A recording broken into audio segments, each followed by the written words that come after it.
கர்த்தருக்கு சோத்திரம். இன்றைய வேத வசனம் ஏசாயா 44 அதிகாரம் 22 வசனம்.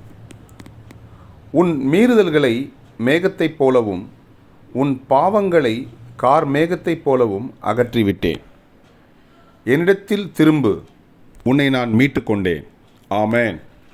ஏசாயா 44 அதிகாரம் 22 வசனம். உன் மீறுதல்களை மேகத்தைப் போலவும் உன் பாவங்களை கார் மேகத்தைப் போலவும் அகற்றிவிட்டேன்.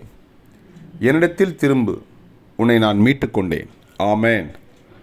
கர்த்தர் உங்களை ஆசீர்வதிப்பாராக, உங்களோடு கூட இருப்பாராக. ஆமேன்.